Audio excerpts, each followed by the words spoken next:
Hi, good morning, everybody. I'm doing a little piece here on about immigration from Africa to Italy, which is a big issue here in Europe, as we all know. And I met a wonderful guy here. This is what's your name? It's Michael. Michael. Michael's from Nigeria, and I'm particularly fond of Nigeria because I met some people when I was going to school. So I wanted to ask him a few questions and see what you all think about the reality of the immigration situation here in Southern Europe or in the Mediterranean, to be more fair. Okay, so Michael, you were telling me, how did you get here? We passed through the Libya, from Libya to Italy. From Italy. So you took the boat Yeah, we took the boat from Libya. from where? From Libya. From Libya. So We from get to this place. you left from Lagos. From Lagos to Agadez, get to Agadez to Libya. From Libya, we get to this place. Uh-huh. So it was a very tough journey. But wait, from Nigeria, how did you get from Nigeria to Libya? Definitely, it was a terrible thing. So when there is a kind of a problem there, so we have to run, So and unfortunately, we get to ourselves. We find ourselves Okay, in wait. Libya. So wait, you live in Lagos. Yeah, Okay, and Right. how old are you? And we start How old are you? start. Oh, 30. Okay. Okay. So did you live with your family when you lived in Nigeria? No, no, no. You lived alone. I live alone. Oh, are your parents alive? My parents, no, my parents are alive. My parents are alive. They passed away. Yeah. What Except what? my mother, except my mom, and my mom live in Kano. So later I left to Kano, so that's where the problem started from Kano. So we left from there to Kano. I left them there from Lagos to Kano, so that's where the problem started. What's Kanu? Kano is a part of Nigeria too. It's a Kano state. It's a city. Yeah, it's a city. Okay. Region. And so you were alone, surviving in Kanu. So, Yeah. mhm. Okay, never mind. And so, and how did you survive? And how Something did you survive in and Kanu? something occurred really. Something occurred there. When Raise the your voice. okay, something occurred there. Yeah. So What they happened? wanted What to me happened? What because of happened? the religion. They are Muslim and I'm a Christian. You're a Christian. They want me to become a Christian. To become a Muslim. I said no. So and Oh, but why did they want you? How did that happen? Why did they want you to convert to Islam? they And just wanted. who? Who? These the people there. What people? The people in Kano. Who were they? They the Muslim and the Imam and I don't really know them. I was captured. So Captured. yes, I was captured. You were captured to Yeah. do what? They just took me somewhere. They said I should come. They want to change me to. They want to convert me to Muslim. I said no, I'm a Christian. But why? Why did you need them? It Did you happened. need them to survive? It happened. It happened there all the time. Or you were hanging out by yourself all alone? Hello. Even now, what they do, they kill people anyhow. They call them herdsmen. Many of them they kill. If they go from village to village, they are killing people. They go to house, they kill people. They go to people's farm, they kill. Uh-huh. That is not No, I happening. know. Yeah, we know that. But what I'm interested in knowing Mm-hmm. is the particular life, personal, everyday situation of one person, for example. One person who was living with mom in Lagos and then decided you wanted to go to Europe, No, what I or mean is, the first time I was in Lagos. Later on, I go to Kano. uh-huh. So when I was in Kano, that's what the incident occurred. So why did you go to Kano? Kano is. When did I get to Kano? Why? I just, in that place, in that Kano, that is where I most people there. You understand? So I just go there. I just left to Lagos Yeah. to Kano. So that's where the problem started. Yeah. You keep telling. Yes, you tell me that. But I want to know, as a man, why did you go to Kano? I Why went to did you Kano to leave? go and live for to go and work there. Uh, I went there for work, so I went there for work. So that's where I was. to have a better life. Yeah, to get a better life there. That's where the incident, occurred. And so, no, because I've lived in different places and I know what can happen if you're Exactly. alone on the street. Yeah. Who did you stay with when you got to Kano? Definitely, when I got to Kano, I was staying with one of mine and a friend just a little bit there. So from there, I got my own apartment. I was there. Okay, so you had a friend you knew from Lagos. Yeah, I Okay. knew from Lagos. And so you meet him in Kano, I went there and I have and he tells you he's going to help you get work. there is work there. I was working. Right. Really Oh, you were there. working. Yes, What were you doing there? I was working on a farm, on a tractor, used a tractor to work on a farm because when I was in Lagos, I worked in International Airport. Ah. Yeah. I was there. Why did you leave a situation that was? Well, in the work there was a kind of the what they call retrenchment. So when they retrench some people, so I have to locate for where I can also continue my life there. Yeah. So you left a situation in the airport. You had a job. That was I was working. But it wasn't enough. No, it wasn't. No, It wasn't. Sometimes they push people away. They bring other people. That's what I mean. They retrench what they call of the dance. They retrench people.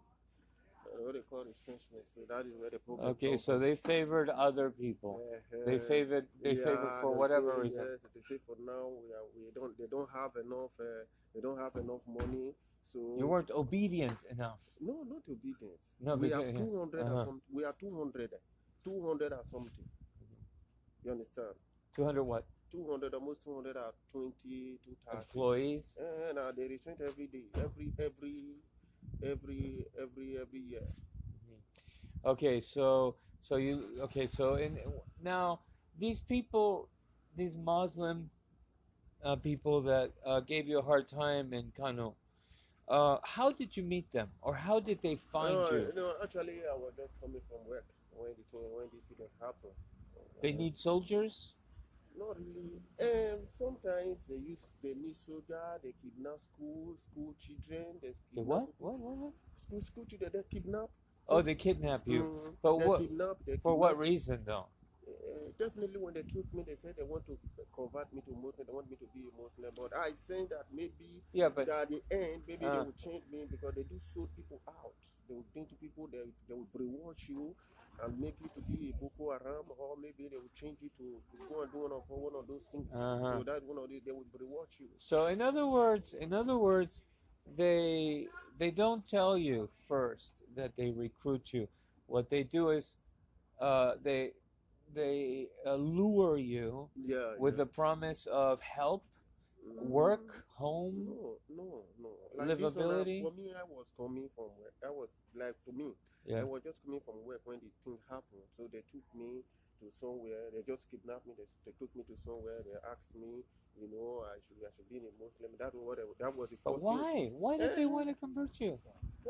What do they need? They must need something. I believe, sometimes like when they kidnap people, sometimes they may use you when there is war over that's in the northern part. Right. They can use you to commit suicide bomber, or they say to go, to join this what they call these Boko Haram issues. You can join them. So they will just be watching because I have. So they want to use you. I have, and I heard that the people sometimes they use people. You understand? Yes. They tell people that will pay you so amount. So right, exactly. But they never told me that. They just told me that. Right, which is as a Christian, I will do that. As a Christian, I don't do that. Right. So this is fairly common. Basically, people take advantage of people in need, and the need often is not obvious. The need in your case is you're in a new place and you need to get settled again, so you're not sure about work. I've been there. I've been there for kind of for some time. You understand? So I lived there for some years. You understand? So I lived there for some So time. how did you get away from that situation? When the thing happened, I ran away. I was able to escape. God helped me. I was able to escape, so I don't even know what to do. Uh-huh. I ran away. So from there, I don't know because another thing happened again. In fact, it was very terrible too. It was terrible. It was terrible. It's not something that I need to remember because if I remember, it pains me. So Okay, I never so let's believed. move right along. I never believed that I would be in Italy. I never believed I would travel. I just see myself. I never believed that I would just travel or come to this place. Suddenly the thing just happened. And something happened. This is something I'm interested in, actually, myself personally. Nigeria was colonized by the English, Yeah. and your second language or your official language is English, Mm. and you would think, one person would think that um, the natural order of things in this world would have it that you would go to England to ask for help, or that the English would help you out of your situation that they created themselves. In a situation like this, who do you want to mix first? It's not your government that's supposed to rescue you. Right. Hmm? So if your government had even against Well, but you, England is not your government. what I mean is it in your country when you have a problem in your country, Yeah. you have a situation happen before anything at all. It's your government that's supposed to you run to your government or your government will come to the rescue. But in the sense that because I don't have that direct to the British. Yeah, but okay. I don't have that right to the British. I can't go there. No. I'm not saying that you have the right to the British, but the British ought to have, and at some point it was a little bit like that, where there's some accountability. There's recognition of accountability because they came, they rearranged everything, and then there's okay, now we're leaving, and they left a mess like they did it, like all the colonial European powers did in Africa, the Dutch. Not the Spanish so much, the Portuguese, and then they leave, and all of a sudden you have new territories with a different shape. Before you were 4 different people, now you're all in one country and you have to get along, right? And so the English left this mess, and you would think, because I know a lot of Nigerians that went straight to England, because there were connections that remained in Nigeria, and so they were able to flow to England. But now there's such an enormous amount of people that are suffering problems in Nigeria that England is not large enough. They don't offer that much, so they just want to go to Europe, right? No. So I want to know, did you ever try seeing if the English embassy or a contact in Britain would help you? No. Because they're all coming here to Italy. You know what I mean? They're all coming here to Italy. They're not going to England. Listen,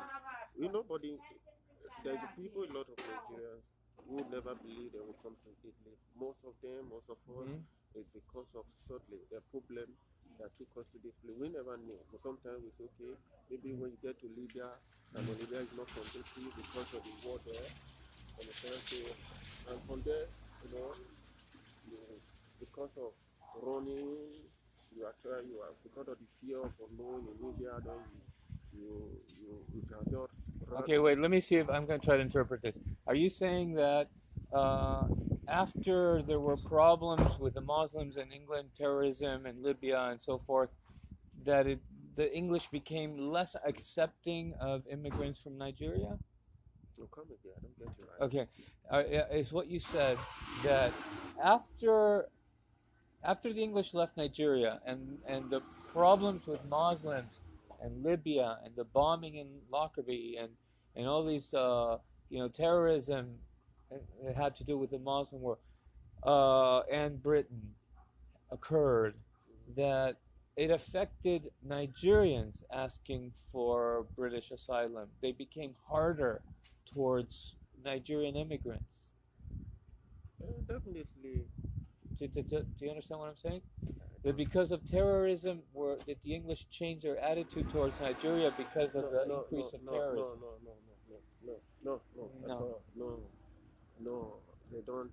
That's not the problem. That is not the problem. So why are the British not more open to helping the Nigerians? I don't know. I believe that the best people to answer that will be the government of England. It will be the government of Nigeria. Nigeria and England. So I don't know. Right. I don't know. So that's why I wanted to know, did you personally meet any British connections or No, no. Where will I? Where will I? I don't Except know? maybe except I go to the embassy or to Uh-huh. go and ask this and that. And when you see that there are a lot of problem there, you might not even ask me. For what? No, no, answer you. I don't know. Where did they I don't know. I said put maybe. no, say that again. I That said. wasn't what you I just said. said. I said. If if I go there, where will I go? Is it the embassy? I'll be to go and no. If I go there, Uh-huh. I don't know anybody there. So where will I go? And when it happened, like my own case, I never believe I don't have a problem. It's just like it happened unfortunately. It just happened suddenly. You understand? I would have to run for my dear life. I never believed when I was running. I don't know where I was going to. I never knew where I said, okay, I'm going to this place or I'm going to this place. I never knew where I was going to, but I was just trying to run for my dear life. So when suddenly I find myself in a place which I don't know, so I have to also to try to escape. So from there I got myself, in Libya. And in Libya, I've not been in Libya. I've not been any place. You understand? How did you travel from Nigeria to Libya? It was By car, by you plane, know, it was by car, by land. by land? You crossed Burkina Faso. I don't really, I can't tell the place. When you have not traveled Uh-huh. before, you have not experienced all this kind of all those things. It's a terrible thing. Right. Terrible. I don't even need to be talking all these things I because. know. No, this is for me. I'll tell you later. Mhm. Okay, so our friend makes it to the shores of Italy and is rescued by the Coast Guard in Italy and the Italian Coast Guard, and then they take you where to Lampedusa. Yeah, to Lampedusa. Uh-huh. That's where they took us to, and when we go to that place, they bring us down to this place. So that's what happened. And what did the Italians put you? What Definitely, kind of definitely. program? Let me tell you, What right? kind of program? Nobody Asylum? like to me, yeah, yes, I seek asylum because So nobody even know. political asylum? Yeah, political, religion asylum. And nobody Religious, religion, religious. and Uh, nobody believe. Like to me, uh, I never believed that I would even come when I was in Libya. In Libya, when you get to Libya, oh shit! What time is it? when you get to Libya, Libya is a terrible place. It's a very terrible place. Really? I'm telling you, when you get to Libya, there's a lot of things that is happening there. A lot of people are dying. A lot of blacks people are dying in Libya every day. They're still shooting, killing people. Then now, when you get to Libya, when you are in Libya, you find yourself in Libya. You have to run from your dear life. Some they will put people in what they call in that boat. In that boat, they will use gun to direct you and say, "Get out." Right. They just direct you. You don't even know where you are going. You think maybe sometime that you are going to maybe they just put in the river to go and die. Right. A kind of suicide mission. You understand? So you should go and die yourself. You understand? So maybe they don't want to shoot people. They shoot people. So if when I got to this place, that's when I was able to find safety. I was able to safety. Did you connect with Italians in Libya? No, How- we never Well, connected. do they only come to Italy? You can go to it's Greece like or it's like Spain. there You is can go to people. Spain. It's like there is a boat Right. and a ship, a rescue ship on the sea in a So you Italian weren't. You territory. didn't know you were going to Italy. No, They could have taken you to Spain. no. And- We just put us in the lapa and say, move, Here we go. go Off. off. You understand? Yeah. And they will use gun to control you. When they use gun to control you, what will you do? And when you are feeling, what will you do? No You need. know, Well, these are the- what a lot of Americans are doing in a Mhm. different way. So it was very terrible thing. It was very terrible. It was terrible. Yeah. Okay. Well, this is where we are, folks. Basically, Europe, and not just Europe. It never stops. It's a continuous cycle.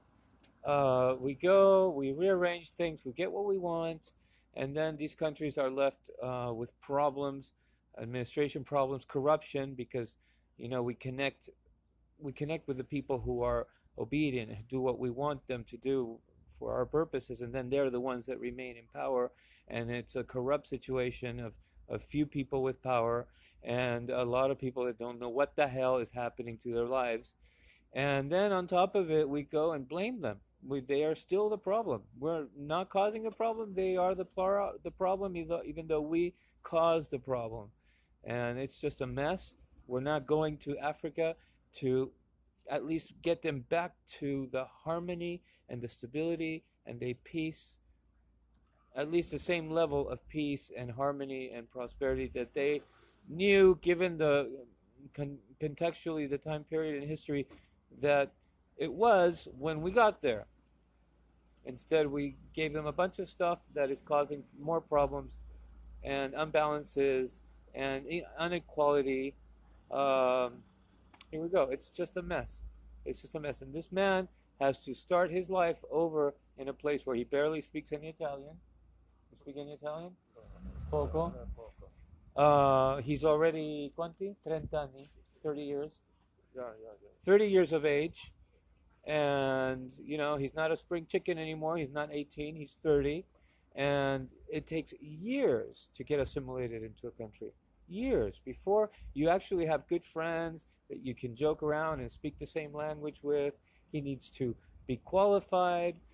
And that's just on one half. On the other half, we have societies who are human, who are normal, who are trepidatious before accepting somebody that's new and different, and they don't know where they're coming from. Italians are no more racist than any country in the world. We're all the same. We see somebody that's different, and we wait a little bit. We're not sure. We rather spend our time doing more important things and give them as much as what they actually need in order to recuperate the point in life that they should be at right now. That obviously their country would be the best, but we're not helping their countries re-assimilate the people. We're actually not getting that immigration is being administrated in the wrong way. We're not helping people assimilate. We're not helping countries receive and take back the excess, because there is such a thing as excess. All we can think of is building walls. It's crazy. We're not really tackling human immigration in a wise, human way. It's terrible. All right. Good luck. And good luck. Thank you. Yes, Thank you. this guy greets me with a smile as soon as I get, and he just cheered me up just by looking at him. Okay, good to meet you. Thank you very much. And one more time. Yes. Nigeria is worse than Syria. You know, when there is war in Nigeria, but when there is war in Syria, but Nigeria, the war there is worse than Syria. But even though there is no physical war, but what is going on here, you know, what is happening secretly, right? Exactly. There's a lot that happens in the world. So many things is happening there. Exactly. Exactly. It's not what we just hear in the news, folks. It's people say, and we know things are going on, and you don't see them until you get to the street level, and you see really how you're treated, what their actual interests are, what is not available that supposedly would be available. It's a completely different world when you deal with the real world. And he's telling us that Nigeria there's much more suffering and chaos and unfairness and injustice and brutal abuse than actually Syria, which is what now has hit the headlines and the front page of papers and news, and we think it is the epitome of war. In reality, this is happening in several places in the world, not just in one place. Okay.